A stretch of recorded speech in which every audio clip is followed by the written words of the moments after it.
What's up, what's up? We here at Street Bird in Harlem with Forbes, and we breaking down the hip hop cash kings list for the year. I'm Skyzoo. Smoke DZA. One time. Right. Skyzoo and Smoke DZA, you guys are really accomplished songwriters. What's the difference between co-writing something and ghostwriting it? For me, I think the difference is really the knowledge of who knows what, you know, whether it's put out there.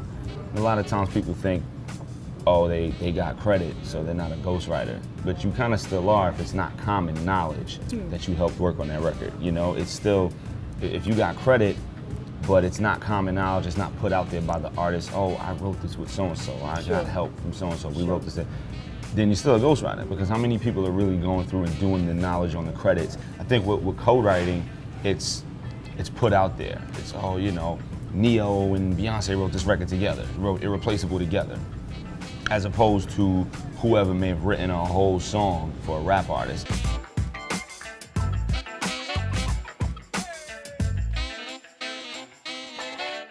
How many people use ghostwriters? Is it super common?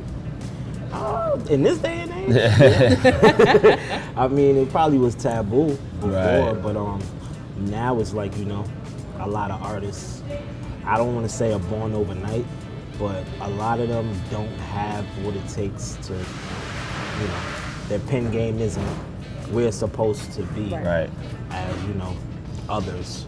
So, I mean, a lot of people need help. Yeah, I think it's more common nowadays too. There was a time where it was kind of common back in the day, say in the mid-late 80s, early 90s, and then it slowed down. And it kind of stopped heavy, and now it seems like it's coming back.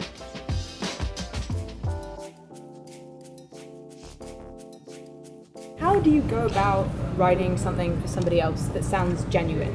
Because you guys are both artists in your own right, and you have your own voice. It's really about doing your homework, like Scott said. It's pretty like, you know, it's the knowledge of knowing a person.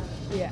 So you kind of have to get into that person's mind, talk to them, pry information that you can use, listen to their previous stuff, and really try to tap into them and give them a whole nother approach coming from you. So I mean, it's kind of like I told you before, it's like an out-of-body experience when you deal with an artist and you're trying to give them their own identity and take away from what you're doing. So that's pretty much what it is for me. No, agreed. You know, on top of that, it's easier when you build with the artist themselves. It's one thing when you get a call or an email saying, hey, we need something for so-and-so, and you have to go do something. But if you get to at least meet the person once or speak to them and have some type of rapport, you can get to know who they are and what they want to speak about and where they're going.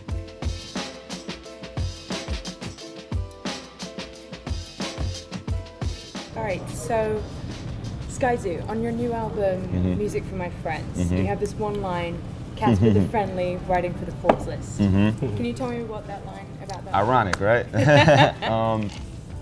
So, you know, it was a double meaning. You know, if you know my music, my personal music, I use a lot of double entendres and things that can mean different things, just to try to show a more elite level of lyricism. So with that line, Casper the Friendly, meaning the friendly ghost, as in ghostwriter. So Casper the Friendly, writing for the Forbes list, meaning when I'm writing, I'm trying to get on the Forbes list, hip hop cash cows, cash kings and all that. But at the same time, I may or may not have worked with certain people who may wind up on the Forbes list or who are already on the Forbes list or on their way to it. So it was a double meaning. You know, it's not me saying I have written for people who've been on the list, but it's me saying I'm in certain circles where that may be a reality. And if you know me, then you know it's a reality, but it's something I would never dispel. You know what's a reality and what isn't if you know me. Sure. Well, I guarantee if we did a hip hop ghost kings list, you guys would be on. Let's get it. Let's get it.